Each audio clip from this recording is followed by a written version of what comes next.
Greetings. In Genesis, we read that man and his mate were expelled from the garden and condemned to work by the sweat of their brows. We Christians are beginners, so to speak, in God's emerging kingdom. Are we still required to work and sweat? Will that continue in the fullness of the kingdom? Do we need to work at all? This is the Practicing Christian, and this week's report is on working Christians. Practicing Christians invariably find that it's almost impossible to be a Christian without working with other men. As we develop and deepen our own Christian faith and practice, we may not especially notice this, but as we mature in our relationship with God, we can see that without productive relationships with other men, we're like a man who has just filled some cones with Bluebell Dutch chocolate ice cream and who has no one to hand them to.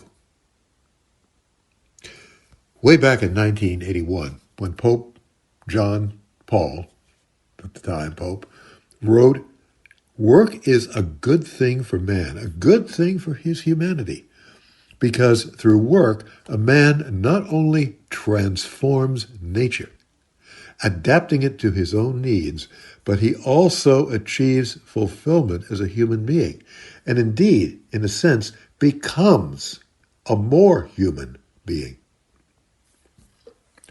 Unfortunately, too many men work in isolation, or at best with a laptop and a Zoom connection. It's easy for them to forget or to minimize the value of their fellow humans whose work involves or even requires actual, in-person, face-to-face contact. And as we habitually forget about or ignore our neighbor, how on earth are we to fulfill God's commandments? 7 of the 10 commandments involve how we relate to or work with other people.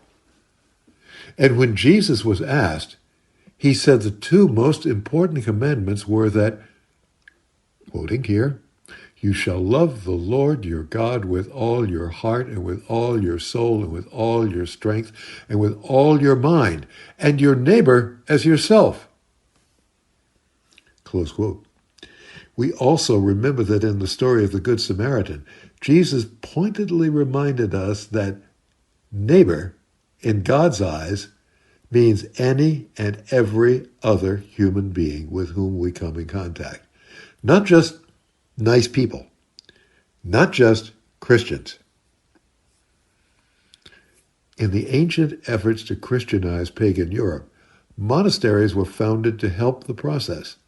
In many instances, they gave isolated men an opportunity to live and work with other men, relieving their loneliness.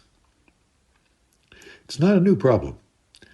Pushing an ox-drawn plow in medieval Europe, fishing alone to feed one's family in any age, writing poetry or prose, or working under someone's leaking sink, all can isolate us. And for many, a day's work and a family to take care of can leave us with a low level of desire to commune with other men. Sadly, in many lives, alcohol is the agent for connection with the guys, but the resulting productivity is usually pretty puny. Religions worldwide have developed most of their important festivals, sacraments, and celebrations so as to gather men and women together. Practicing Christians who spend the 25th of December alone are pitied and often invited to come and celebrate with others. The Lord's Supper is never celebrated by any one man, all by himself and for himself. Television, on the other hand, and novels allow us to remain in isolation for long periods. Masks that cover our identity, as with COVID masks or burqas, bother many of us. They restrict our view of the feelings and emotions of the person we're with. To require hiding one's face, as some nations do, is, quote, an ongoing aggression against human existence, close quote, writes the French political philosopher Pierre Manet. We are also reminded that the only man in European history who always concealed his face was the executioner. Those of us who work and perhaps live alone need to get a job, even if we have all the wealth we need, or we need to work with others, and where possible, for others. This may be entirely a volunteer effort, or it could be paid work with others in addition to our present solitary job that has little or no connection with others. This is not the punishing work set upon us in Genesis, or at least not for all of us, but it is a response to how God has created us. He makes us more whole, more mature, more giving when we work, especially when we do so with others. Now, why would God make us this way? It seems clear that as we fulfill our humanity in our work with others, so we shall work towards beauty, holiness, friendship, mutual aid, truth, and more in His coming kingdom. Better start practicing now.